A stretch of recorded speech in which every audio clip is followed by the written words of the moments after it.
बिस्मिल्लाहिर्रहमानिर्रहीम। अस्सलाम वालेकुम। मैं हूं एडवोकेट मोहम्मद इशफाक और आप देख रहे हैं मेरा यूट्यूब चैनल। आज के इस टॉपिक में आज जो हमने आपके साथ इंफॉर्मेशन शेयर करनी है वो है कि पेंशन रूल्स में बहुत बड़ी एक तब्दीली देखने को आई है। वो तब्दीली कुछ पॉजिटिव भी है और ऐसे अफराद के लिए है जो कि रिटायर्ड हो चुके हैं और ऐसे अफराद के लिए खुशखबरी है जो कि रिटायर्ड होने वाले हैं। पेंशन बेसिकली एक ऐसा सोर्स ऑफ इनकम होता है जो कि गवर्नमेंट के एम्प्लॉय के लिए बहुत सूद आमद होता है। वो अपनी जिंदगी का बहुत बड़ा हिस्सा गवर्नमेंट एम्प्लॉय के तौर पर गुजारते हैं और उनकी तनख्वाह में से मखसूस हिस्सा काट लिया जाता है। वो इसलिए काटा जाता है कि उनको रिटायर्ड होने के बाद कुछ रकम यकमुश्त दे दी जाती है, कुछ रकम उनको बुढ़ापे का सहारे के तौर पर दी जाती है। मगर कुछ अफराद ऐसे होते हैं जो कि दौरान सर्विस वफात पा जाते हैं, उनके लिए और ऐसे अफराद जो रिटायर्ड हो चुके हैं उनके लिए एक बहुत मुस्बत इकदाम किया है गवर्नमेंट ने। पेंशन रूल में वाज़िया तब्दीली करके फैमिली पेंशन को 45% से बढ़ाकर 100% कर दिया गया। मतलब पहले जो 45% थी अब उसको 100% बढ़ा दिया गया फैमिली पेंशन को।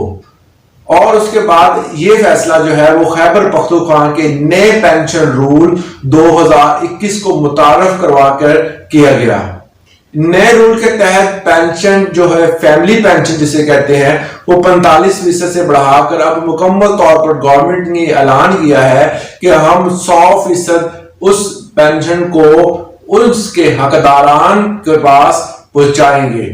इसके अलावा ऐसे अफराद जो कि फौत हो गए हैं उनकी पेंशन उनकी बेवाओं को, उनकी औलाद को, उनकी बेटी को और जो शादीशुदा नहीं है या बेवा बेटी है उनको, और ऐसे बच्चे जो कि माजूर हो चुके हैं, ऐसी बेटी जो कि माजूर हो चुकी है उनको ताहयात पेंशन जो है वो दी जाएगी।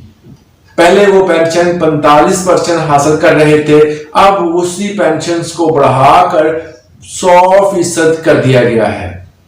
इसके अलावा अगर किसी के औलाद है, बेटा है और उसकी उम्र 21 साल तक जब तक नहीं होती, जब तक वो अडल्ट नहीं होता, अपनी तालीमी कैरियर मुकम्मल नहीं कर लेता, कोई कारोबार नहीं कर लेता, तब तक वो बच्चा जो है वो माइनर की सूरत में उस पेंशन को वसूल करने का हकदार तस्वर किया गया है। ये खैबर पख्तूनख्वा में एक मुस्बत इकदाम देखने को मिला है जिसमें हुकूमत ने बहुत अहम तब्दीली की है। हुकूमत ने एक ऐसा फैसला किया है जो कि अवाम दोस्त है और जो कि गवर्नमेंट एम्प्लॉय के लिए बेहतरीन खुशखबरी साबित होगा। उम्मीद करता हूं इस इंफॉर्मेशन से आपको फायदा हासिल हुआ होगा। आज के लिए इतना ही, इजाजत दें। अल्लाह हाफिज।